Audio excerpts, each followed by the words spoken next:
2022 was seen as one of the worst years for investment markets in decades, with many analysts describing it as one of the worst we've seen in about 40 years. We saw some ridiculous themes carry out in 2022.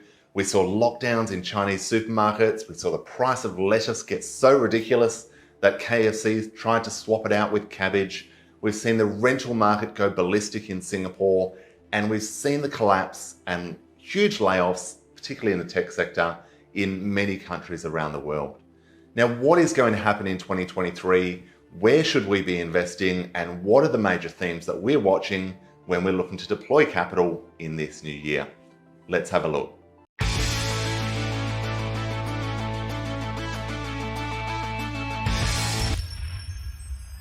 Hi, I'm Jarrad Brown, Australian expat financial planner based here in Singapore. Thanks for tuning into the video today.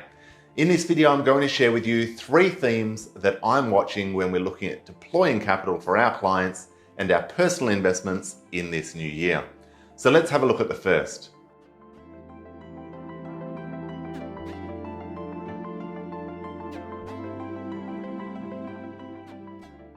The first theme that we are watching very closely and that we fully expect will play out will be that inflation is going to remain stubbornly high. Inflation data that we've already seen released in early January suggests that December and the fourth quarter of last year was the peak of inflation. But what it also suggests is that while that might have been the peak, and while we fully expect that inflation will start to decline in 2023, we don't expect that we're going to be going back to central bank targets of 2 to 3% anytime soon. So what does this mean for investors? Well, it means that we need to be quite selective around the actual sectors that we are investing in. So when we look at what sectors tend to perform well during periods of high inflation, we look at things like healthcare, like commodities, energy prices.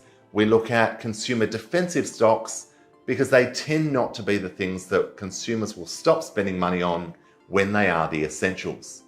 The sectors that tend to perform worst when we have high periods of inflation and increasing costs of living amongst consumers is consumer discretionary spending, luxury travel, items like this or sectors like this where spending is naturally going to take a hit. So review your portfolio. This is not to say we should be looking at any short-term trading, but given the performance that we saw in 2022, it has certainly created some great opportunities for long-term investors in the right sectors as inflation plays out this year. So that's the first theme that we're watching. Let's have a look at the second.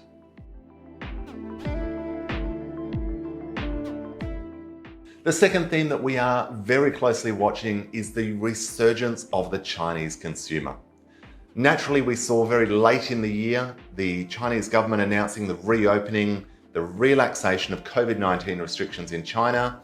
Now, sadly, what this means is that COVID case numbers and the number of casualties as a result of COVID-19 and other associated illnesses is going to be markedly high in 2023 in China. But what it also means is that consumer spending is going to start to surge.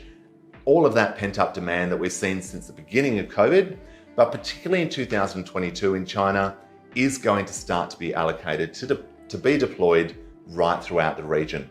We expect this will happen in luxury retail, in travel, all sorts of areas, financial services, health and well-being. We are seeing huge demand, particularly amongst Gen Y and Gen Z consumers in the health and well-being category in China. So we fully expect that these sectors are going to do well. It is just a matter of where is the bottom. But to be quite honest, if we're buying quality companies, investing in the quality areas of the Chinese market, we fully expect that this will do well over the long run. So that's the second theme that we're watching. The third is renewable energy infrastructure. Now, for Australian expats, anyone reading the Fin Review over the last few weeks, we've seen the battle, the feud between Twiggy Forrest and Cannon Brooks, a bit of a battle around the Sun Cable project. Now, without getting to the specifics of this project itself, what it has really highlighted for a lot of people who weren't already paying attention is the unique position and quite opportunistic position that Australia is in to supply Asia and the region with renewable energy given our vast landscape.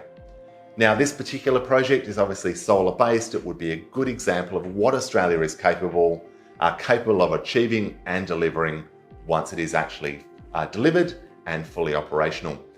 But what we've also seen highlighted in 2022, given the Russia-Ukraine conflict, is our reliance on traditional energy sources like oil and gas. So naturally, we are going to see a greater focus on renewable energy infrastructure. We do think that we will see some good investment opportunities for long-term investors in this space. Certainly not all of it. We need to be very careful of greenwashing because there is an awful lot of that in investment markets, but we think there will be some good opportunities there for astute investors with that medium to long-term view. So they're just three of the themes that we're watching. I hope that sheds some light, gives you some insights into the opportunities of 2023. Drop me a note in the comments if you have any questions at all, or reach out to me directly and book in a chat. Thank you for tuning in. I look forward to seeing you next time.